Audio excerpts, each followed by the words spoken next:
నమస్కారం. నేను చందు. కార్యసాధకులు, జీవితంలో ఒడిదొడుకులు, గెలుపు ఓటములు, చీకటి వెలుగులు, కష్టసుఖాలు అన్నీ ఉంటాయి. వాటన్నింటినీ సమదృష్టితో చూడాలి.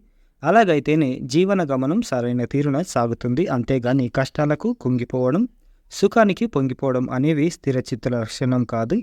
ఒక్కొక్కసారి మనం తలపెట్టిన పని ఎంత ప్రయత్నించినా నెరవేరదు. అయినా నిరాశతో కుంగిపోకూడదు. మళ్ళీ మళ్ళీ ప్రయత్నం చేయాలి. పట్టు విడవకూడదు. ఎవరైతే ఏ పనిలోనైనా హృదయపూర్వకంగా తన శక్తినంతా వినియోగిస్తారో వారికి భగవంతుడి సహాయం తప్పకుండా లభిస్తుంది అనేవారు వివేకానందులు.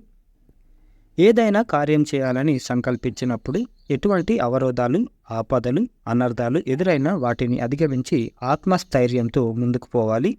ఇదే విషయాన్ని ఏనుగు లక్ష్మణ కవి తన సుభాషితాలులో ఇలా చెప్పారు. ఏదైనా పని మొదలుపెట్టినప్పుడు ఎన్ని అడ్డంకులు ఎదురైనా విరవకుండా తుదకంట లక్ష్యం కోసం శ్రమించడమే కార్యసాధకుడి నైజం. అలా చేసేవారు ఉత్తములు. ఏదో చేయాలన్న తపనతో మొదలుపెట్టినప్పటికీ మధ్యలో ఆటంకాలు ఎదురవగానే వదిలేసేవారు మధ్యములు. ఎప్పుడో ఎదురయ్యే అడ్డంకులను తలుసుకొని ఏ పని చేపట్టిన వారు అదములు.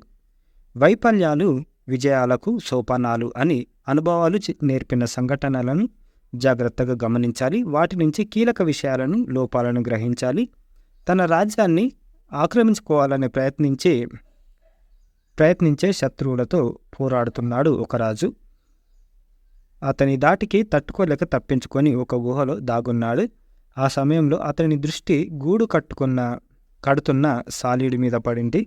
అల్లుతున్న ఆ గూటికి ఎన్నో అడ్డంకులు కలిగి గూడు చెదిరిపోయింది. ఎన్నిసార్లు చెదిరినా విసిగిపోకుండా పట్టుదలతో ప్రయత్నిస్తూనే ఉంది. చివరకు విజయం సాధించింది. ఆ దృశ్యం చూసిన రాజు అదే స్ఫూర్తితో శత్రురాజు మీద తిరగబడి ధైర్యంగా ఎదుర్కొని ఓడించి తన రాజ్యాన్ని రక్షించుకున్నాడు.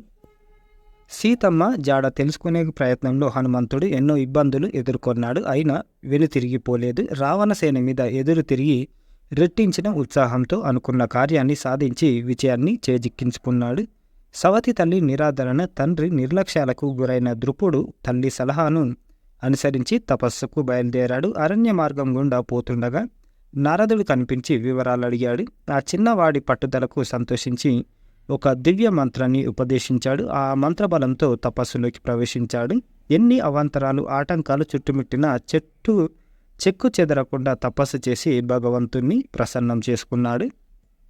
ఏకలవ్యుడికి విద్య నేర్పడానికి నిరాకరించాడు ద్రోణుడు. అయినా నిరాశ చెందక అతని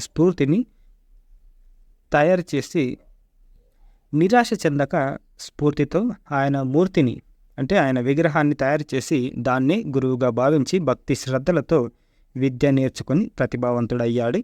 మన ఆలోచనలే మనకు మార్గాన్ని నిర్దేశిస్తాయి. నిరాశ, నిస్పృహలను పక్కన పెట్టి నమ్మకంతో ముందడుగు వేస్తే జయం మనదే, విజయం కూడా మనదే.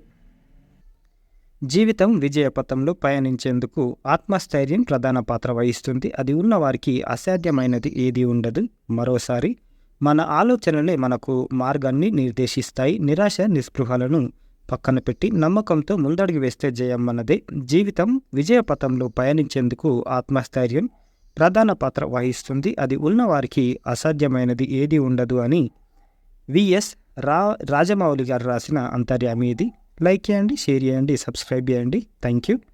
ధన్యవాదాలు.